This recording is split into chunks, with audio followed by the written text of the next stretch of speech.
I hope you guys aren't all sick of hearing about Trade Runner, but we thought we'd do a bit of a roundup. The last two videos obviously were inside and outside boat tours, but yeah, I missed a few things out, a lot of details, and you guys had a lot of questions. So yeah, we're going to answer some of those questions and also, yeah, just give a bit of a roundup ourselves of what we think's good about this boat and what we, you know, some of the negative things.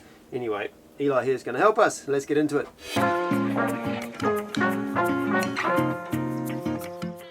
So Trade Runner is pretty much the perfect boat for where we are now, because for sailing, this is what you need up here. There's bugger all wind up like north of Lombok and Flores and Sumbawa. There's not much wind and it's quite changeable and squalls and there's a lot of currents, and if you have a heavy boat you're just motoring 99% of the time. You won't even bother pulling the sails up because 20 minutes later there won't be enough wind again.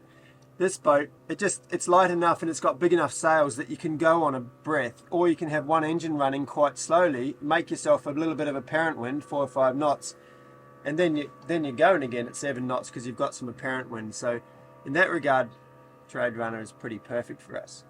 One of the really positive points of being on a cat, of course, it's the stability. When we are sailing, like, it's not heeling, so I can still move super easy, especially with Eli when I have to carry him around. It's really more safe. And even on anchor, he's starting a bit to stand up, as you can see, and even if there's a big waves because it's rolly or just like a boat passing close to us, it's still super stable. We are not rolling for really long and it's really comfortable. One of the other positive aspects, of course, is the space. In comparison of a monohull, we have really like big areas, and it's super nice with the baby to let him just crawling around and having space for that, but even to receive some people. Like this year we had our family who visit, some of my family, some of Vernon's family, and we couldn't have imagined to do that with Chilean before.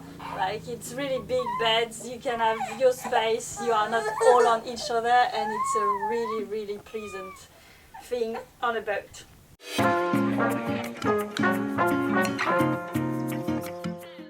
Traveling in Indonesia, it's a really cool thing, and we have like lots of different cultures, and one of the things is like privacy doesn't really exist in Indonesia. People are really curious and they are not feeling ashamed to watching you if you are naked or anything. And that's one point that I found a bit complicated on this cat. As you can see, our living area is just wall open and not downstairs as in a mono.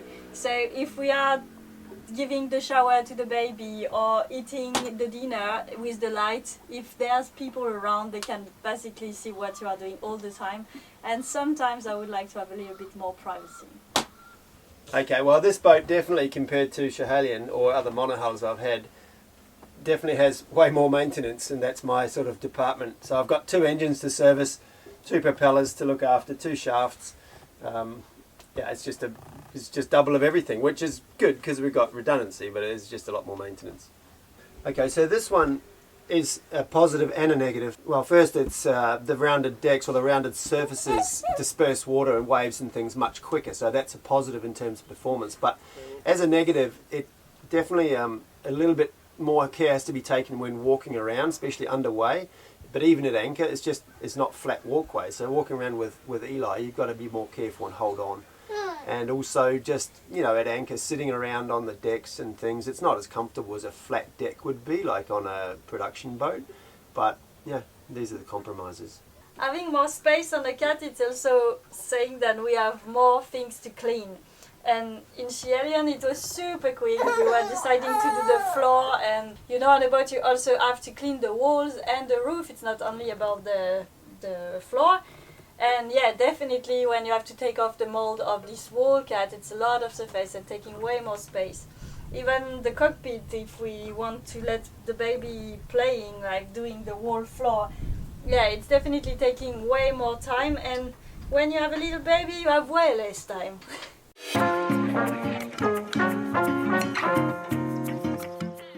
The first job we have to do is to put nets everywhere. As you can see, Eli is starting to standing up and to crawl everywhere and would love to explore more.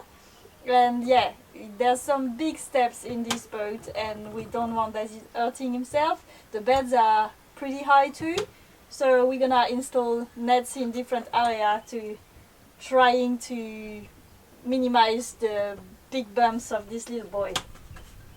And so with this guy bouncing around all over the place now, we've got to make sure the trampolines are safe. The way that the trampolines are currently installed with a bolt rope around two sides is just a rubbish idea, and it should never have been made like that. So when my brother arrived, he brought over some gear that I ordered, and I'm going to drill holes every 20 centimetres through the nets, stamp in some eyelets, and then lash them on those two sides so we have a stronger solution, and we can see when the lashings start going, you can see to replace them. One of the jobs that we would like to do is to create a playpen, a safe area that we could let Eli by himself playing. Because for reason of safety, sometimes when we are sailing, we could have boats to do things, and we have to let him in a place that we are sure he's gonna not hurt himself. And also, even in everyday life, as you can see, he's really wanting to do a lot of things, and we can't be always behind him. And if we want to keep up with the boat, the maintenance, the cleaning, we need to have some times just doing stuff, and yeah, we need a little bit more time.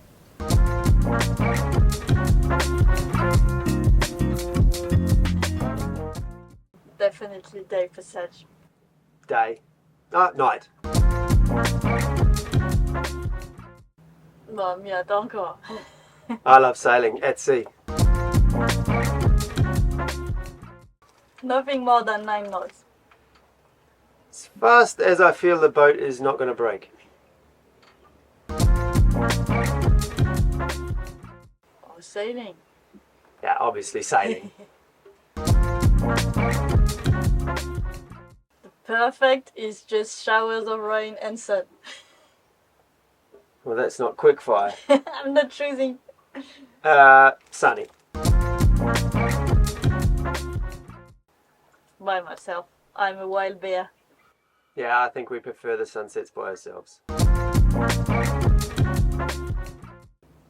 Jeez. Yeah, me too. Cheese. Oh, that's a tough one. I don't want any of them. No. Well, bintang just because we're in Indonesia. That was the baby takeaway. Yeah, takeaway food. It's only $2 per person, and it's very good. Pauline, that's the only one I know. Well, you know the name, but you don't know how to do it. I think I know. That's the one with the loop you're twisting. Yeah. And yeah, that's the one I know. Okay, yeah, bowline for me too. You can use it way more often. Hand steering. Yeah? Yeah, it's more fun. And me, Autopilot. I like to read books.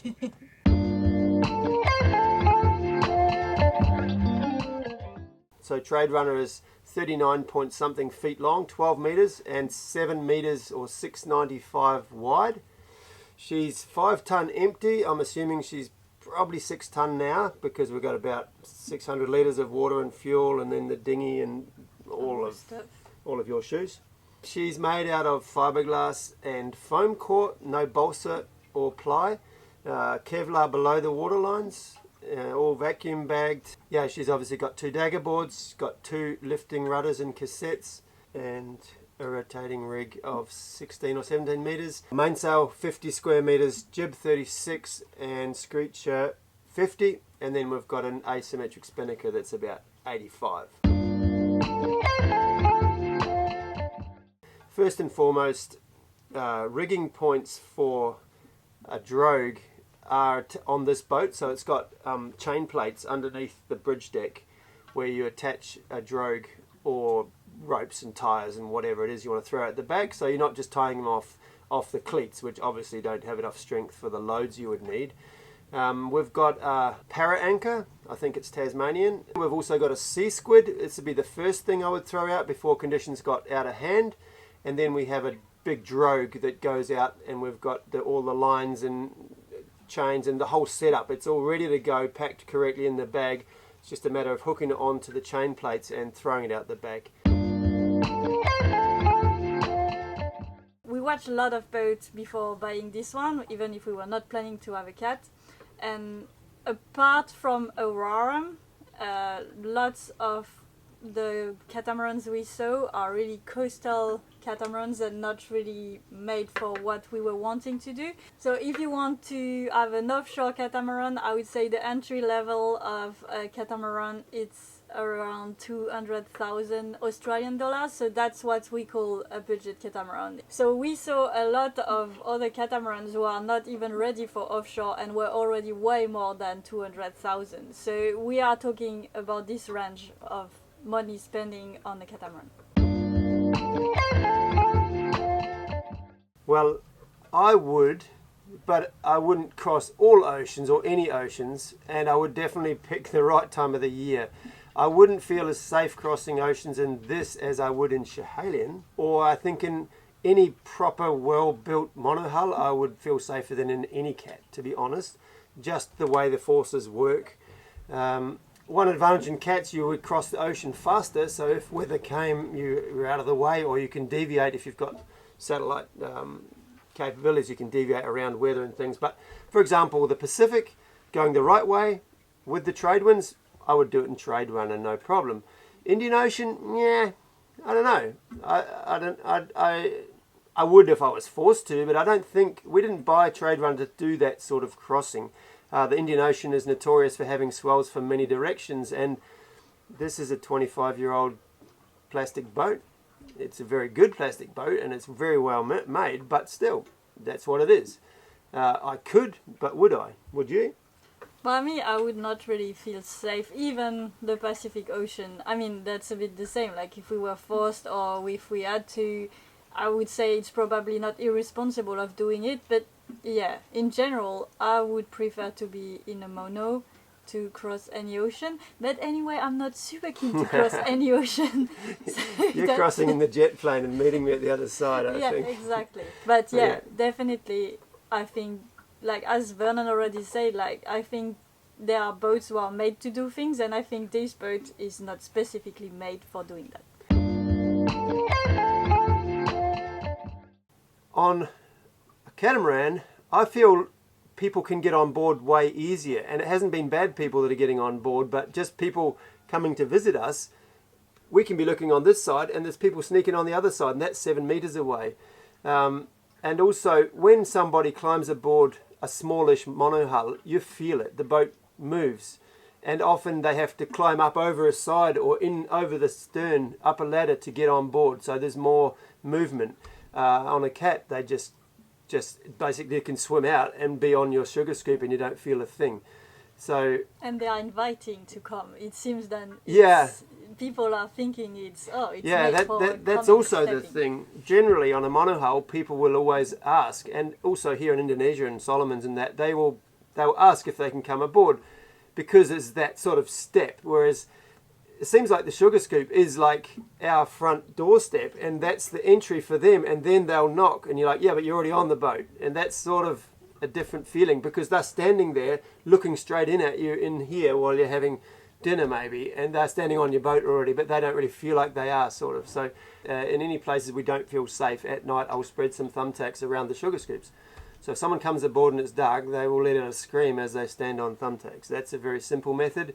Or I could get motion sensing cameras that lights go off and that, but you're going to get woken up all the time when birds and bats, and fishermen always go past close anyway in their boats, and so you're going to get woken up all the time, and I don't think that's a good option. As in the rest of security, do we feel safe sailing the boat? I would say yes and no. So yes, as in it doesn't heel. If a gust hits us, we just go from 8 knots to 12 knots generally. It seems to be able to handle much more. Schiehallion would just heel over and suddenly you'd have things flying around, and it's not unsafe, but it feels like, whoa, shit, something just hit us, and there's, thing that you left on the table is flown across the room and smashed, whereas on Schiehallion, on Trade Runner, everything sits on the table and nothing really changes. But that's a bit of a false security, because, well, if a really big squall hits you and you've got all your sail up, well, you're just going to flip or you're going to break the mast, whereas on Schiehallion you're just going to get pinned down, you might have a mess around the boat, but nothing's really going to break. So it's a bit of a false security, I think. How do you feel in terms of that when we're sailing? Well, for me, it's exactly what you're saying. I'm not feeling in tune with this boat. Helen was talking. Any true. of the movement, any of the things, even if it was not comfortable, it was for a reason and you were knowing what's happening. Yeah. When I am inside with the baby and Vernon is sailing outside, I can have no idea if it's a complicated situation or not. The boat is saying nothing. If I'm not talking with Vernon, I don't know what's happening. So, but on Schiehallion, you would feel every rattle, and if the if the sails started flipping or we were heeling more and waves were hitting the sides. Exactly, and it was sometimes scary, but in a way I was preferring to know what was happening than sometimes really like, I don't know. If I am inside with the baby, I have no idea of what's happening. Yeah, that's true. And that's something I said really while I was learning this boat was she doesn't talk to me. In Schiehallion we had a tiller, so when I was setting up the sails, I would turn the autopilot off, feel the tiller and really feel if the boat was balanced. On this boat, you don't really get that. The steering feels the same. I mean, it's sort of good, but the steering feels the same whether you're doing 3 knots or 7 knots or 12 knots. And if you just got the mainsail or just the jib or half of both and they're all twisted and messed up, steering feels the same. It doesn't talk to you. It's good because the autopilot doesn't have to work hard at all. On Schiehallion, if you had the sails out of balance, you'd have weather helm and the autopilot would scream at you and give up and all that. But it was talking to me. So this does talk to me. I'm starting to learn it, but it's like Braille, sign language or something. If you don't really know it, it's not obvious. So production boats and fancier boats, swans and oysters and things like that, have headliners that cover up all the nuts and bolts and the backing plates and the wiring and all that sort of stuff and around the windows and make it all look beautiful. Obviously then, you've got the problem that you can get mould growing in between the actual surface of the boat and the headliner. So I don't know, I've never owned, all my 3 boats that I've owned haven't had headliners, so I can't really say, but I can imagine you still have to clean all the headliners, but then you also possibly have to take them off and then clean the boat and the back of the headliner too, so it might end up being 3 times more, but I can't really say. And I'd prefer not to have headliners just because if you have a leak, you know where it is. If you have to do some wiring or change a backing plate or like reseal something, which you always have to do, every year, a couple here and there, it's just right there. You can see what you're dealing with. We're not in a hotel. This is a workspace. It's also a living space, but it's a practical thing that you have to be able to fix and do stuff with. And I just find beauty in simplicity. I really do. Having been in Indonesia a couple of times, or a few times already, I realise I know what you can get and you can't get here. So for the engines, I carry 3 changes of all filters. I carry a heap of spare fan belts, or V-belts. I carry a bunch of impellers for the cooling system. I carry spare fuel hoses. I carry lots of clamps and all those sorts of fittings for the boat. I carry a spare set of packing for the prop shaft. I carry a bunch of 2 or 3 different sorts of fiberglass matting and a decent quantity of wear system epoxy and hardener. And then I carry some epoxy putties, different things like that where you mix them together and you can, underwater, you can fix up leaks and things like that. I carry a bunch of tools and spares of the important tools. I carry a lot of spare lines and halyards. I bought a whole roll of Spectra halyard lines, so that's 3 or 4 extra halyards that I can cut. To put it bluntly, we're not rich enough. If it comes down to spending 5, 6, 7,000 Australian on a water maker, well, I'd rather have a new couple of sails for that. In a perfect world, we would have enough money not to, it'd be like, okay, it's just something we need.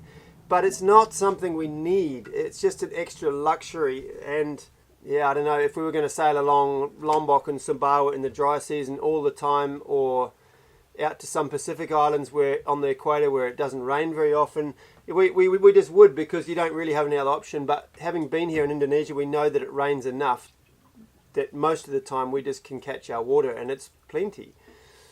Especially this year, we never had any trouble with water. We've had too much water.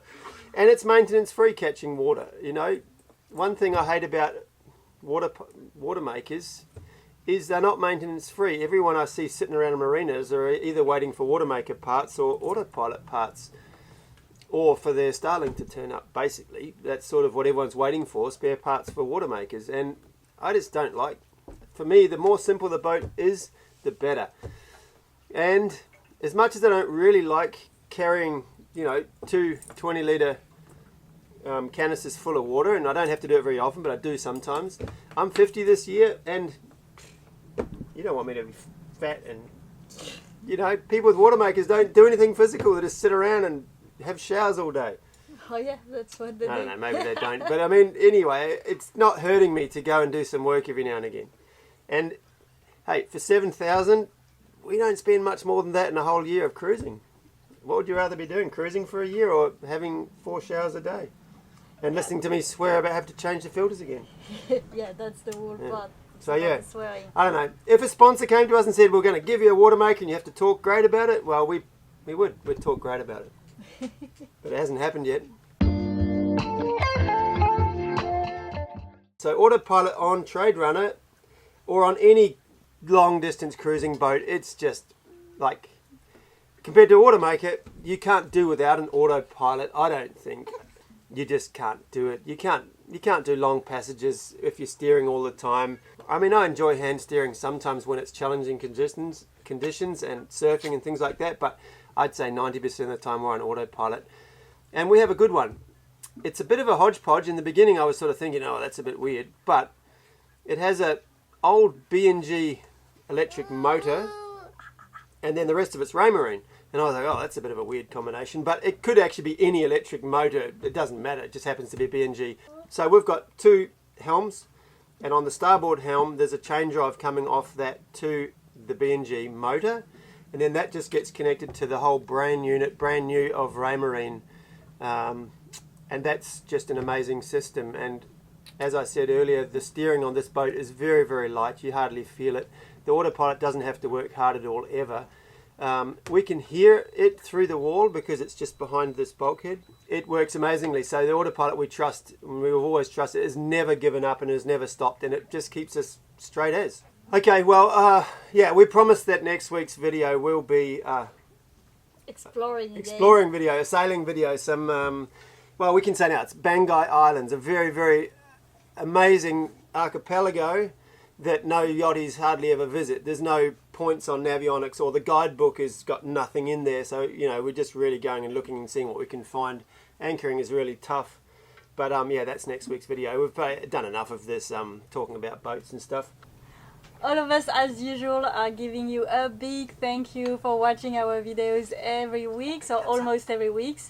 And I hope you appreciate this a bit technical informations about our boat and how we are living with little Eli on this boat. Yeah. A huge thank you for the amazing supporters behind us, the patrons. Really, we can't do without you. That's amazing. Then you are helping us with the production of these videos. We really need you, and that's super cool to have you. Big shout out to our friend Eric in the USA. Oh, yeah. On PayPal. Thank you Amazing. so much. Very, very, very, very generous. I'll be very nice. Thank you very much. And yeah, we'll see you next week. Yeah, see you next week. Bye bye. Bye bye. Oh, that's baby. You can see the baby? You can see the baby? It's the baby booby. It's the baby booby. Ah, yeah.